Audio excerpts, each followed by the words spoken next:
It was 2 in the morning when a knock broke the silence. Not loud, not desperate.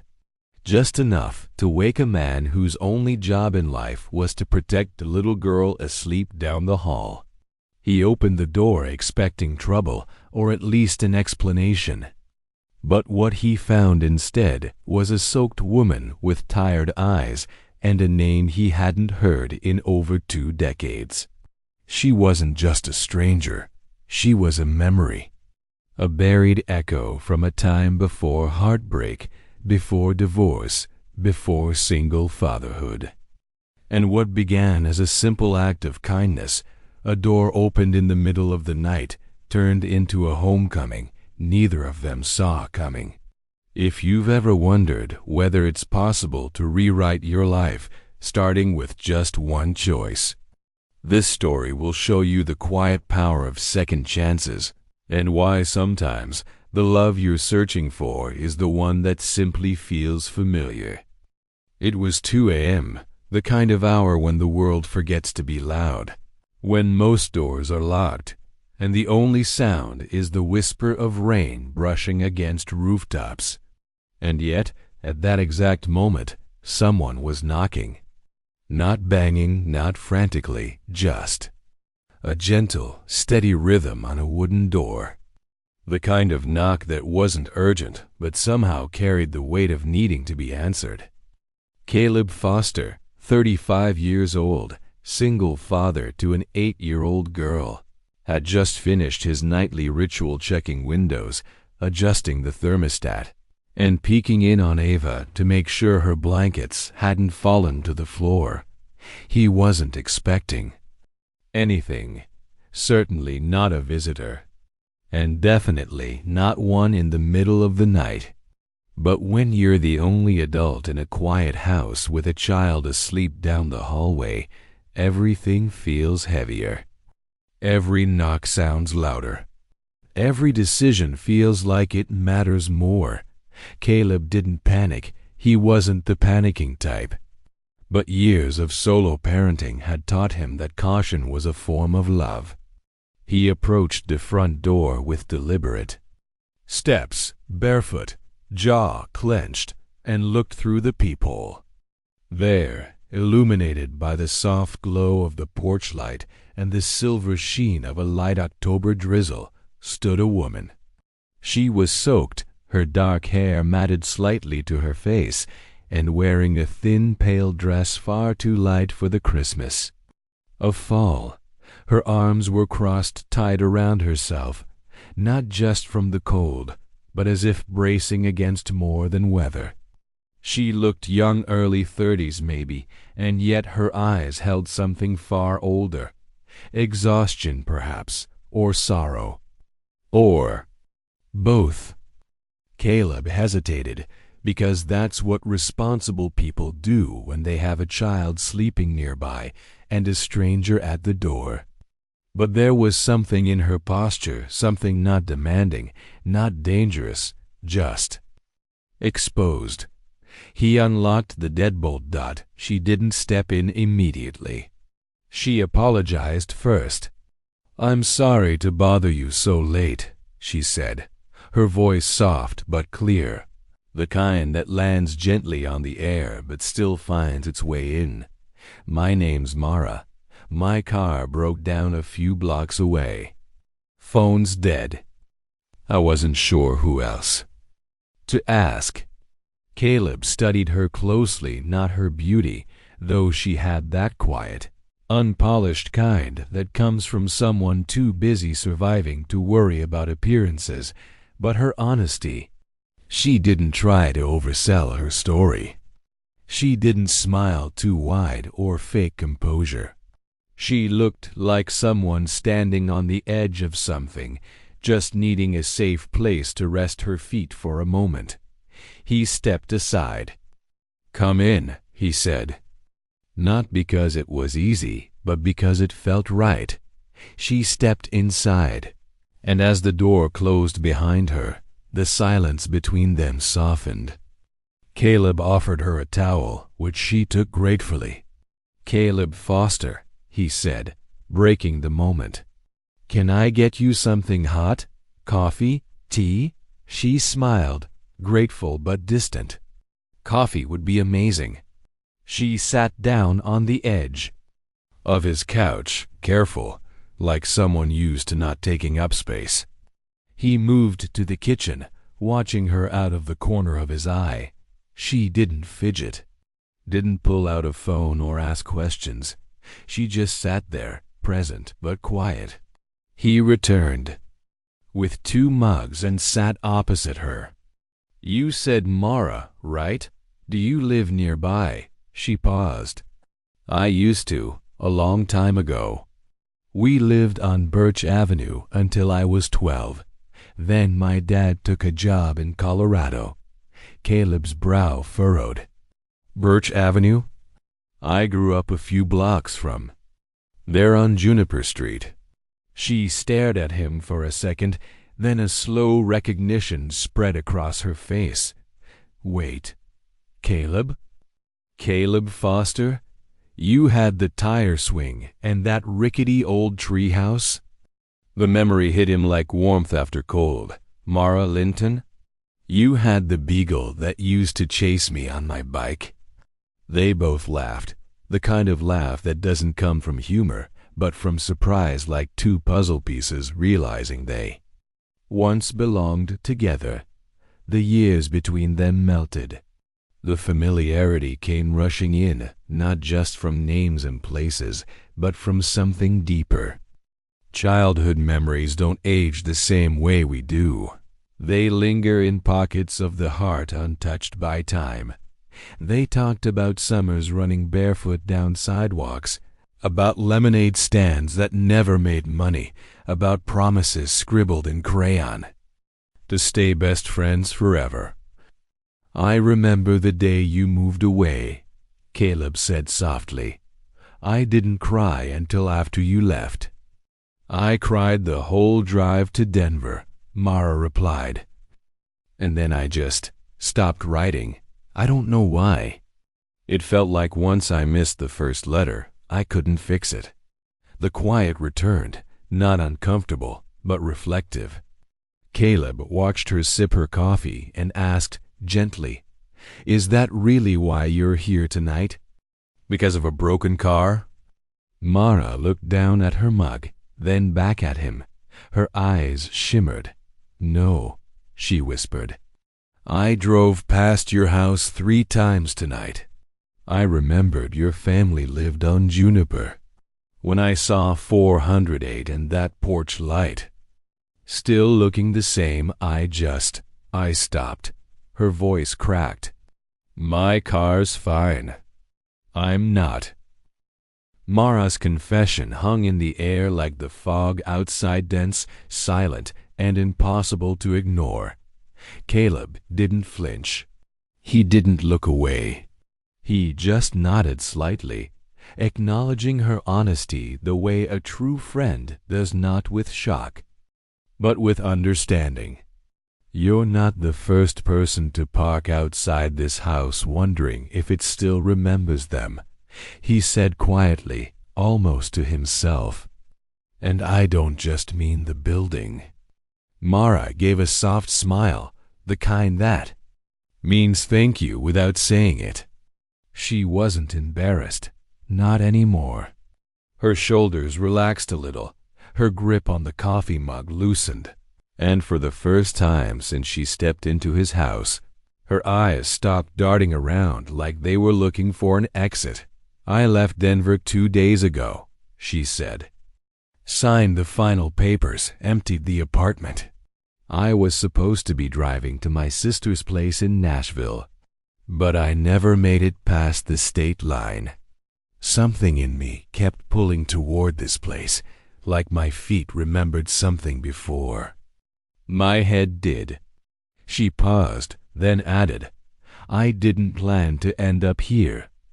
I didn't even know if you still lived in town. But when I saw the porch light, I just knew. Caleb swallowed hard, not because he didn't know what to say, but because there was nothing to say. Not yet. Sometimes The only thing you can offer someone is silence that listens. He finally spoke, carefully. You said earlier that I felt familiar to you. Did you mean that in a we were kids once kind of way, or something else? Mara looked at him, then really looked, and it was as if years fell away, as if all the moments since their last summer together folded in on themselves and disappeared. I meant that being here with you. It's the first time I haven't felt like I'm falling, she said. I've spent years being careful, pretending I had it together, always giving more than I had to people who never noticed. But right now, sitting in this living room with you, sipping bad coffee in an oversized hoodie, I feel safe. Caleb blinked slowly. Safe. That word meant more to him than love or passion or romance. It meant home. And he hadn't heard it from someone's lips not like that in a long, long time. Not since his daughter Ava was born and his world had reshaped itself around diaper changes, scraped knees, and soft lullabies hummed through exhaustion. You can stay the night, he said gently. The couch is yours. Ava's asleep down the hall. You'll meet her in the morning. She has this strange talent for detecting good people, so be prepared. She'd probably offer you a friendship bracelet within 10 minutes. Mara laughed, but her eyes welled up with tears. Thank you, she whispered. Not just for the coffee or the roof, but for not asking me to explain why I needed to knock. Caleb looked at her for a long moment and said, Sometimes. You don't need to understand the map to know you're finally where you were supposed to arrive. They sat in silence again, this time with ease.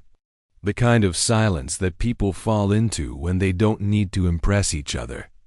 When history speaks louder than small talk. Eventually, Caleb stood and brought out a blanket from the hall closet. As he handed it to her, their fingers brushed. Neither pulled away.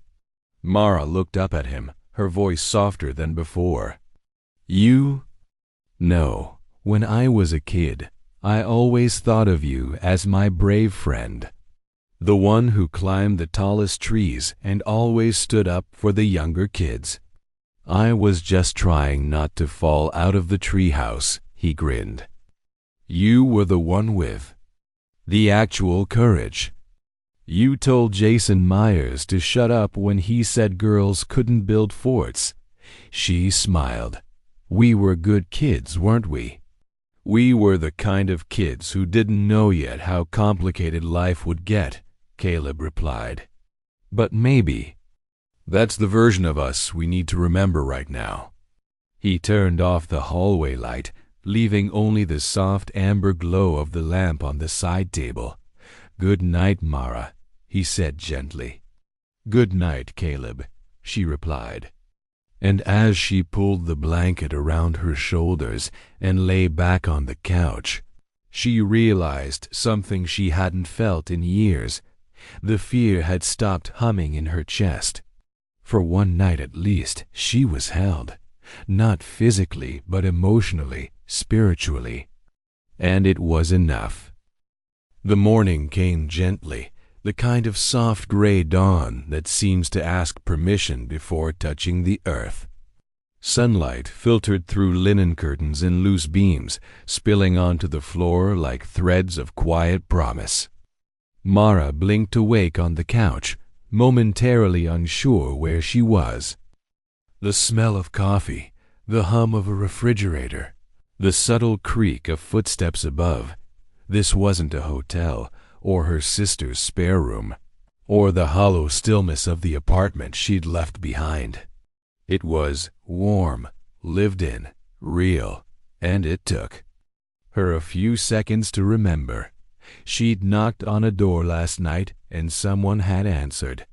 She sat up slowly, the blanket slipping off her shoulder, and was met by the soft voice of a child.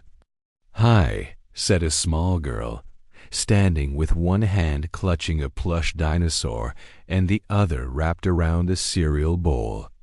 Her hair was wild with sleep, her pajamas mismatched, and her eyes bright with cautious curiosity.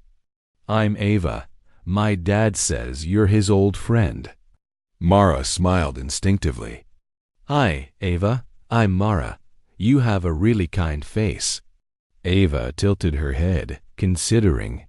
"You look like someone I'd draw if I was drawing a good witch."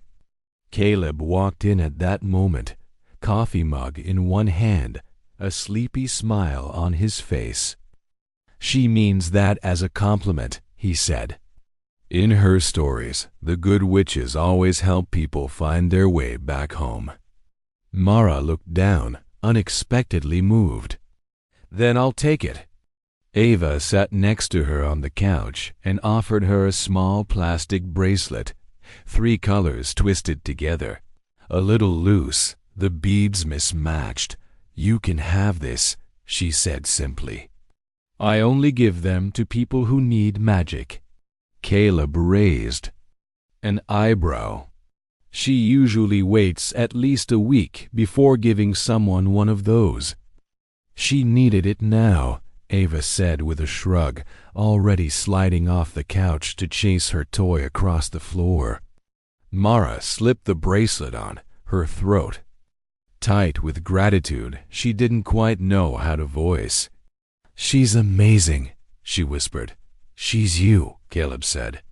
"Same age you were when you used to bring me rocks and swear they were magic stones from the moon." She laughed, the memory so vivid it felt like no time had passed at all.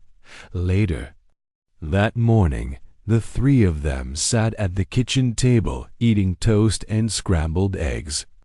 The conversation was easy, organic. Ava talked about her school, her best friend Lucy, and her pet snail named Bernard. Mara asked questions, not because she felt obligated, but because she genuinely wanted to know more. Caleb mostly listened, watching this odd little morning unfold with a growing sense of awe. He hadn't planned for any of this. But he wasn't resisting it either. As Ava went to get dressed for a playdate, Caleb and Mara lingered over coffee. "So what now?" he asked gently. "Are you headed to Nashville?" Mara stared into her cup, then out the window, where the backyard still held the faint memory of their childhood, an old maple tree, some weather-worn stepping stones, the ghost of a tire swing long gone. "I don't think so," she said. "I mean, I might, but not yet. There's something about being here. It's like I can hear myself think for the first time in months." Caleb nodded, not pressuring, just present. "You don't have to decide anything right away. You've got time." Mara glanced at him, eyes soft. "You know, I've spent so much of my adult life convincing myself I didn't need anyone, that I was better off independent, that if I just powered through, it would all make sense eventually. But I'm realizing now home isn't a place you run to when everything's on fire. It's a person or a feeling. And sometimes it's a person you forgot you already knew." The kitchen fell into comfortable stillness. Outside, the wind danced through trees that had once witnessed 2 kids building fortresses out of branches and promises. Now it watched those same kids grown, and bruised by time rediscover something gentler, belonging. Over the next several weeks, Mara didn't just stay in town, she started living again. Not loudly, not with some grand declaration that the worst was behind her, but in small, steady ways. She found an apartment on the edge of downtown nothing. Fancy, but with lots of natural light and a view of the library steps. She picked up a part-time position at the elementary school as a reading support aide, where her natural empathy with children and quiet strength turned her into something of a magnet for the shy, the anxious, and the overlooked. Her knack for making people feel seen wasn't a performance. It was who she'd always been, only now it had room to bloom again. Caleb and Ava became the constant in her new beginning. Dinner on Thursdays, pancakes on Saturdays, story time turned into movie night. They didn't force anything. There was no rush. But the rhythm of their lives started syncing up the way waves find a shared tide. Ava would run into Mara's apartment like she'd always belonged there, and Caleb would knock on the door with takeout or just to see how her day had gone. They weren't dating, at least not in the traditional sense. But love was blooming. Anyway, in between shared glances, long walks, and comfortable silences that needed no narration, one night, as the first frost began to glisten on car rooftops and scarves became necessary again, Mara stood in her kitchen, stirring tea and thinking about how unrecognizable her life had become. Not chaotic, not lost, just different. Healed in places she hadn't realized were bleeding. There was something quietly revolutionary about building a new life with people, instead of in spite of them. Caleb knocked lightly on her door that night, not because anything urgent had come up, but because, well, that's just what he did. Now, Mara opened the door with that same soft smile she'd begun wearing more often. "Hey," he said, holding out a paper bag.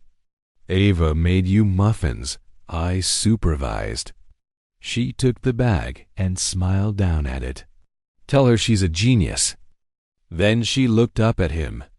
"And tell her you're getting pretty good at showing up without needing a reason." Caleb stepped inside, and they sat together on the floor of her apartment, backs against the couch, sharing muffins and memories. They talked about everything and nothing. Mara admitted she still got overwhelmed sometimes. Caleb admitted he still had nightmares about losing control, about being a bad father, about messing it all up. But with every confession came reassurance. With every vulnerability, a new layer of trust. Eventually, Caleb said something he hadn't rehearsed, but had been carrying in his chest for weeks. "Do you ever think that maybe we were meant to find each other again? Like not in some magical, prewritten destiny way, but in a more human way. Like we went out into the world, got beat up just enough to soften, and now we actually recognize each other properly." Mara didn't answer right away. She reached over, took his hand, and rested, her head gently on his shoulder. "I don't think we ever lost each other," she whispered. "I think we were just becoming the people who were finally ready." That night, they didn't kiss. There was no cinematic rush of passion, no swelling orchestra. Just two people, leaning into a quiet kind of love, the kind that grows under the surface until one day you realize it's all around you. Unmistakable, undeniable, enough. It was spring by the time Mara realized she hadn't been counting the days anymore. Not since the knock. Not since the apartment. Not since she'd stopped driving with no destination. Her life had found a rhythm and, more importantly, a place. She wasn't surviving in someone else's idea of safety anymore. She was building her own dot. It started subtly. Caleb invited her to Ava's school concert. Mara baked muffins for his team's potluck. Ava began saying things like "our house" when talking about either one. There was no declaration, no line drawn. just a series of choices made with care. Until one afternoon, under a pale blue sky scattered with clouds, Caleb took her by the hand and said, "Come with me."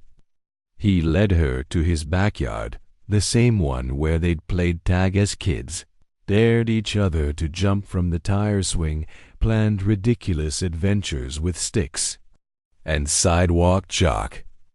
But now the tire swing had been replaced by a raised garden bed, and in the center of the yard stood a small table draped in fabric. Ava sat beside it, legs swinging, holding something close to her chest. I figured this place deserved another. "Good memory," Caleb said quietly. "Something permanent." Mara looked from him to Ava, confused but already blinking back emotion. Ava stood, approached slowly, and handed Mara a handmade card. It was colorful, uneven, and earnest, clearly the product of little fingers and a full heart. In the center were the words, "Welcome to our family forever." Mara opened it, and a tiny ring, not more than a child's play jewel, tumbled out and into her palm. Then Caleb knelt, not with a ring box, not with an audience, not with a speech, just with truth. "I don't have anything prepared," he said.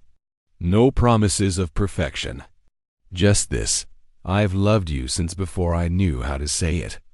And if you'll stay, I'll keep choosing you every day." Mara laughed through her. Tears, not the polite kind.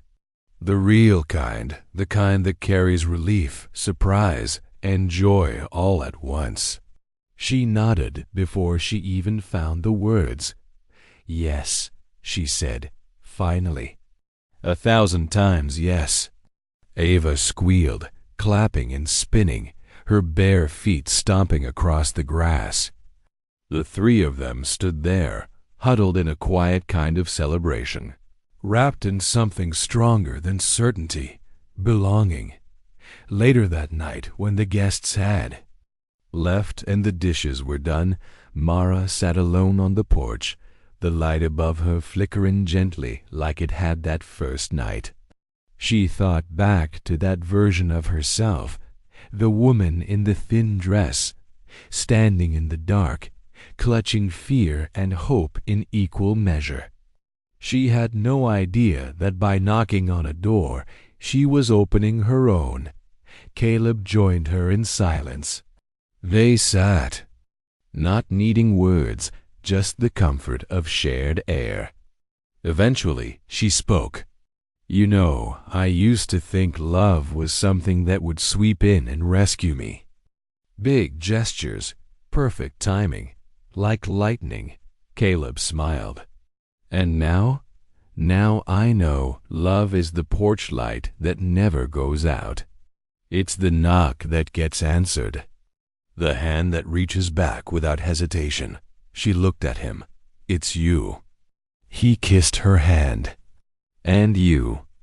Because in the end, this wasn't a story about falling in love. It was about returning to it. About finding your way back, not just to a person, but to a version of yourself you thought you'd lost forever. And realizing that sometimes the greatest love stories don't start with fireworks. They start with 4 quiet words: "You feel like home." Sometimes the most important journey isn't forward, it's back. Back to the places that made you, the people who saw you before life hardened your edges. The version of love that doesn't demand perfection, it just shows up. Not all rescues come with sirens. Some come in the form of a quiet porch, a warm light, and someone willing to say, "Stay a while."